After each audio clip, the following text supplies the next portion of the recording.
Hi guys. I've just arrived at Morrison's as usual, and yeah, I've got news to come in here. People might ask, why do you go to Morrison's in the car park? Because I found this little place that I can sit down for about half an hour, or even an hour sometimes, and talk to myself, and it feels good, to get my stuff out. Well, when I say talk to myself, I usually mean talk to the camera. And then I edit some bits out, and no, I don't edit much. I just edit the and those bits, because otherwise it will be really even more boring than it is. So I went to the clinic, and I ordered. Every month you have to order your tablets. Was it not a review? I've got review on my mind. So anyway, I ordered a repeat prescription, and the lady was nice enough. Yeah, she was nice, tall lady, smiled, nice, no problem.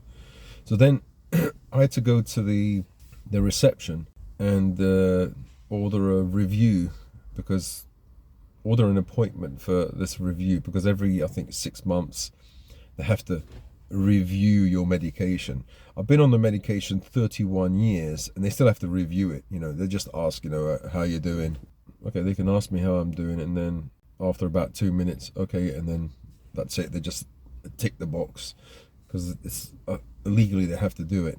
The receptionist asked me, is there any time or day that you're available, or is preferable, are you available any time or any day? Which times and which days are best for you?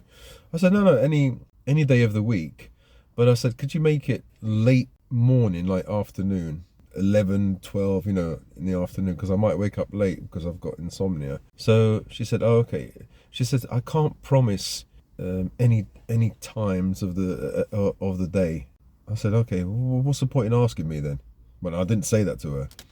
So then she said, Friday, the doctor will ring you.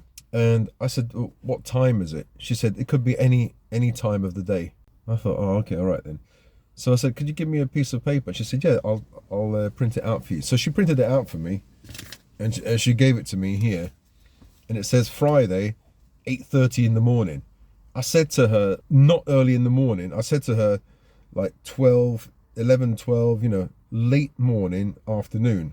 And then she had somebody else come, and I thought, to hell with this, And she was so miserable. Oof. No smile on her face. She asked me, what's your name? First name. I gave her my first name. I gave her where I live. I said, do you need my postcode? She said, no, it's not necessary. And I said, it's just an appointment for a review. And I explained, the doctor rang me, it's just a review. They have to do it, for legal reasons. But the doctor will say, how are you feeling? And after 2 minutes, it'll be over. I'm not sure if she thought that maybe I knew too much, or I was being, I don't know, smug or something. I wasn't being rude or anything. Maybe she was just pissed off having to see people every day. Yeah, anyway, miserable. Apart from it, you can be miserable, that's okay, but she didn't do her job well. She said any time of the day, it could be any time of the day. I said, oh, okay, all right then. And I said to her, I specifically said, well, at first I said, can I have it in the late morning or afternoon?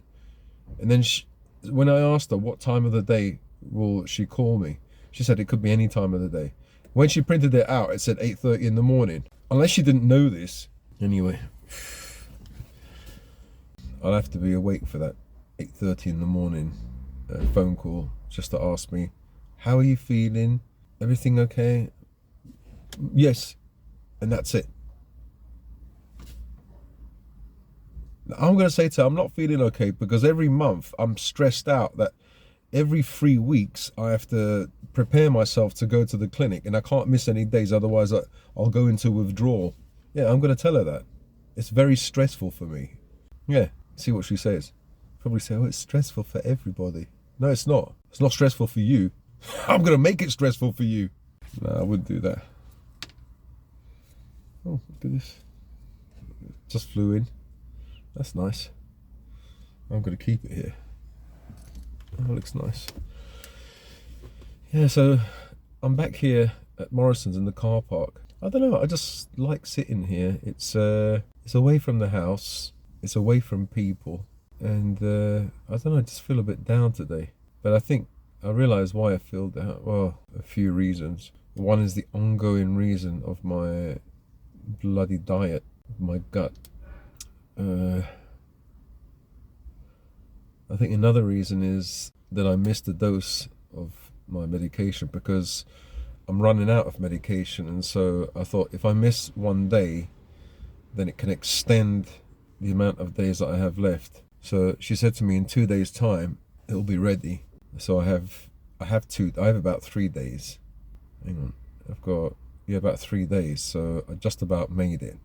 Hopefully there won't be any problem. But this is horrible. Every month there is this problem. You know, I'm left with just a few tablets. I would like to go to the clinic with a few tablets, like a few weeks or a month in hand. So then I feel calm. I feel, oh, okay. You know, even if there's a problem, then that's okay. I can say to the chemist there, oh, it's okay. In a few days' time, no problem. But I'm going there, and if they say, sorry, it'll be a few more days, and I'm panicking, I'm having to say to them, look, I'm going to go into withdrawal. Could you please hurry it up? Could you please make sure you have it within 2 days? You know, it's so stressful. It is stressful because if it's not like any other tablet. Like if I don't take it, I go into withdrawal is bloody horrible, really horrible. So I have to go into a kind of mini withdrawal in order to protect myself. So yesterday I didn't take any, so I know I've got some today and for the next few days. But also yesterday what I did is her indoors went outside for the whole day with the girls, and I was left at home with my son, which is great. I like that. I made some spaghetti for him, the wheat spaghetti, and some parmesan and butter on top. He really loved it, but he left half of it. So I didn't want to waste it, and I actually ate it. That's the problem. And so I had wheat and dairy, which is, you know, parmesan cheese and butter dairy. It tasted delicious, I tell you. And then afterwards I had wheat bread. So I had cheese on toast, and I put ham inside. All three are bad for me. Ham is high in histamine, cheese is high in histamine, and there's dairy. I'm dairy intolerant. Wheat, I'm gluten intolerant. At night time, I had night sweats, and I think it's because of that. I was sweating at night, and I had a terrible dream.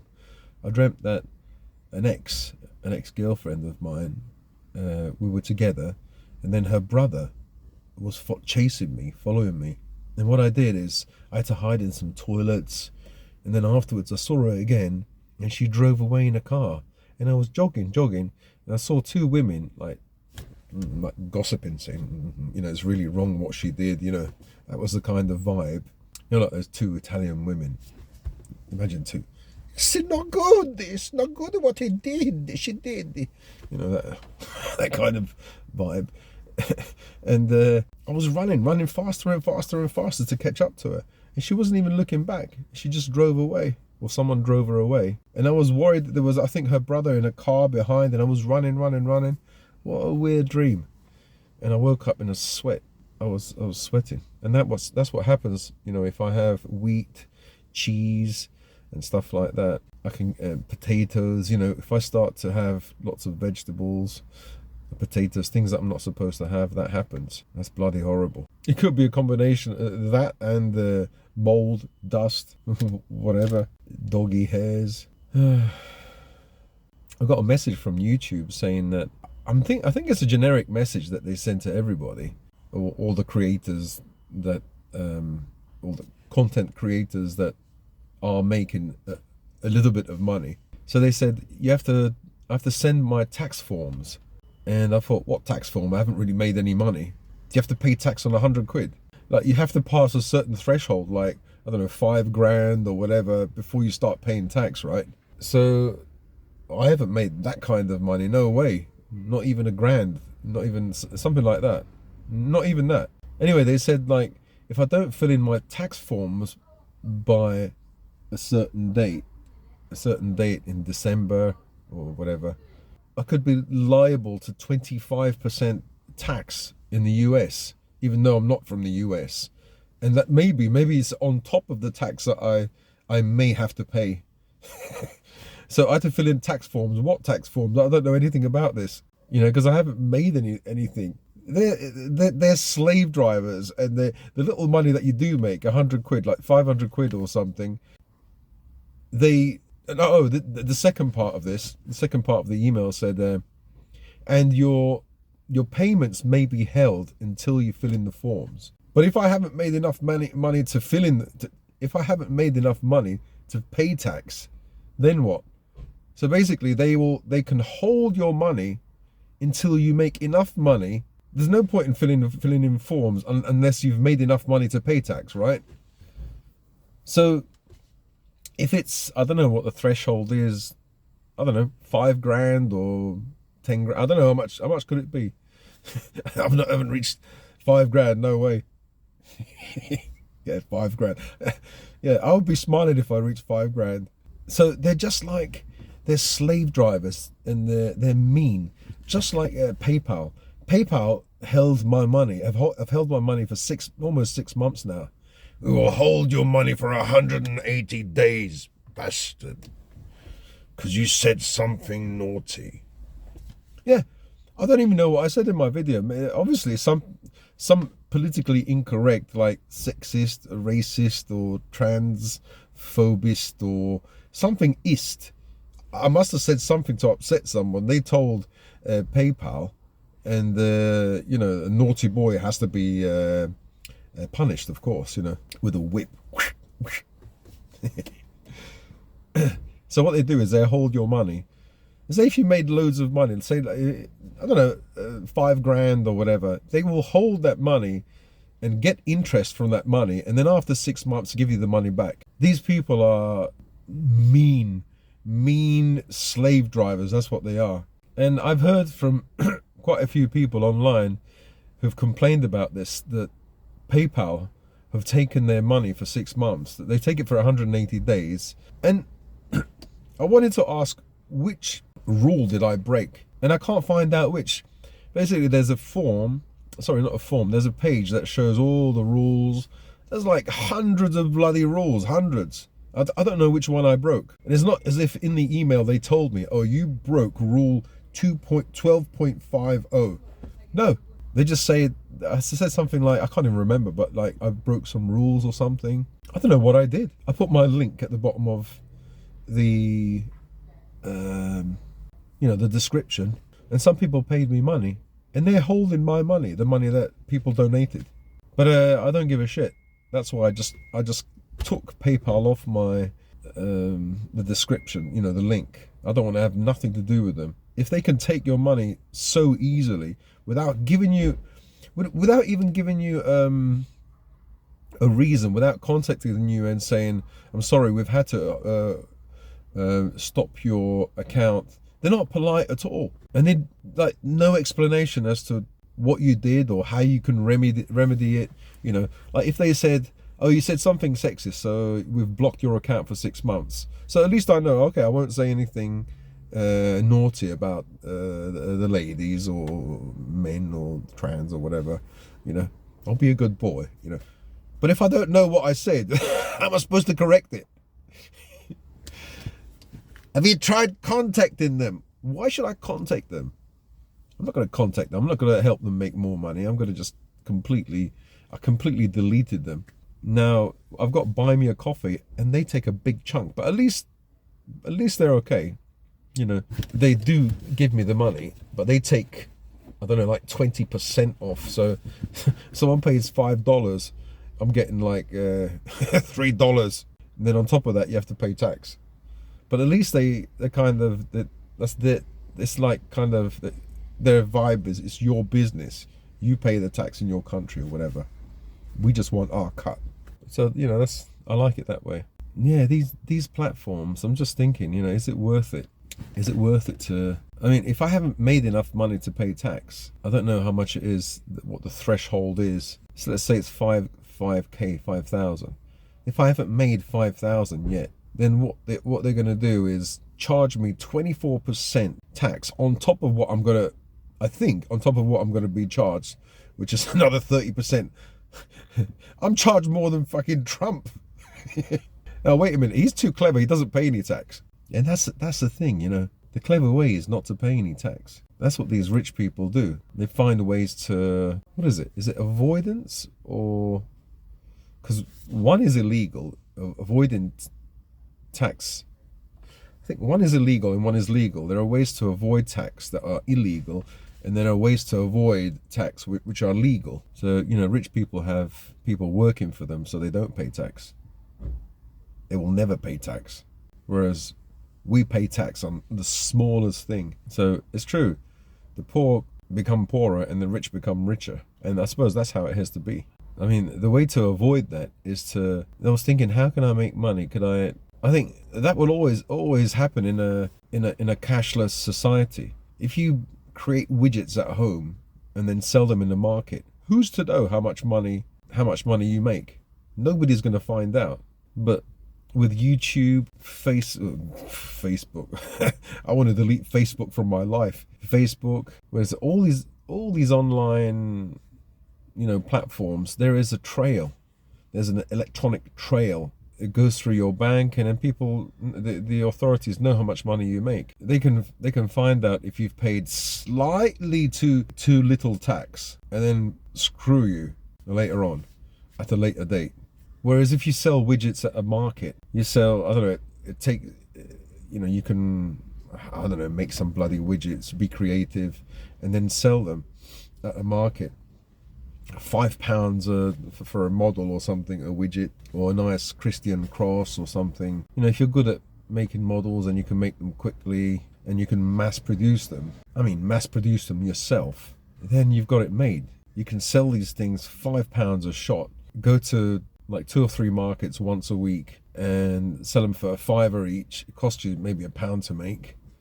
And so if you sell 100 of these a week, gross you're making 500 quid, net 400 quid. You take into account drive into the market or whatever, you could be making 300 quid a week. And the tax man, baffangulo, we say in Italian. But how would society survive if nobody pays tax? The society survives because the rich people don't pay any tax. It's only us lot that pay tax. Businesses don't pay a lot of tax because everything is tax deductible. Even the toilet paper that they buy for their, I don't know, for their grandkids or whatever is tax deductible. Only us who try to do things like lawfully and properly, we get taxed to the hilt. You know what I mean? To the highest degree. Sorry, wrong word.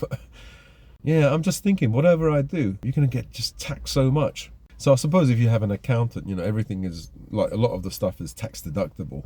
So you have to work out your expenses and drill down to see what expenses you can find, you know, because there might be expenses that you think aren't expenses, but actually are. I don't know. I just have to talk to an accountant or a bookkeeper or someone who knows how to do these things. Now, I'm just thinking, you know, is it worth doing all this stuff? You spend all your life force, your time, your effort, and then, like, you don't even get paid. Or you get paid so little that, forget about paying your bills, you're going to be in a massive amount of debt because you have to pay those bills. You're going to have to ask friends, God knows who. You have to sell things from your own home. You'll probably be taxed on those as well, things that you sell. I'm just confused. You know, I'm just thinking about the other channel.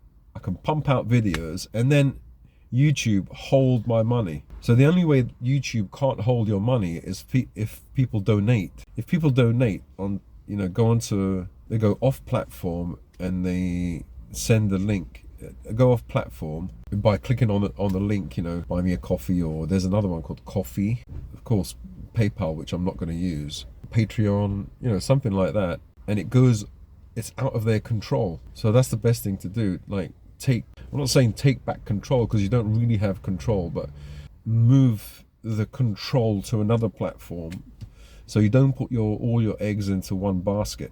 So, you know, if I was to do YouTube properly, I would have a website and sell some PDFs. What do I sell PDFs on? I could sell it on I could sell a few PDFs because I'm working on a few, but they're subjects that people won't be interested in, like immortality, life extension, you know, alchemy, things like that, things like health, you know. So I don't know if people will be interested in these things. So yeah, I'm just gonna have to think of how I could make money. I just want to make enough money to pay my bills and pay for the doggies' food and any supplements that I need to make myself healthy. Just that, you know, if I can save money by growing my own food, yeah, that would be great. So that I'm more self-sufficient, as they say. Maybe using solar energy, but here you never get any bloody sun anyway. Where's the energy going to come from? Anyway, yeah, those are my thoughts for today. Yeah, so financial struggles are real. It's difficult to get your life on track and be healthy unless you sort those financial struggles out, because they're a stress. And so you have to fix that stress. Once you fix that stress, then you can think about, you know, doing exercise, meditating, and things like that. Or maybe I'm wrong. Maybe I should have my own routine where I meditate, do some exercise, eat well, and also think about my finances. You know, have like an hour in the day where I think about these things and then just chill out. I don't know what to do, but I'll find out. I know what I want to do. Does that sound like contradictory? I don't know what to do when it comes to my finances and the shithole that I'm in. See, I didn't bloody swear for the whole video, so I'm getting better. I know what my purpose is in life, or what I feel my purpose is in life. No, I know what my purpose is in life. I don't give a shit what others say. Oh, it's impossible. You can't make a fucking elixir of life. Who the fuck do you think you are?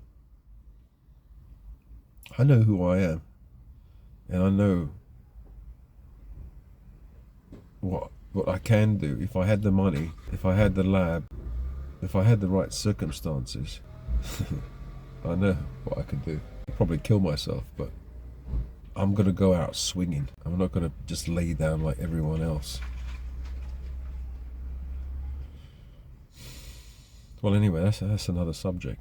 So anyway, I kind of don't know what to do in this situation with all these things going on. But I think once the financial situation is okay, then I could really do what I really want to do. You know, I suppose I should really focus on my health and that as well.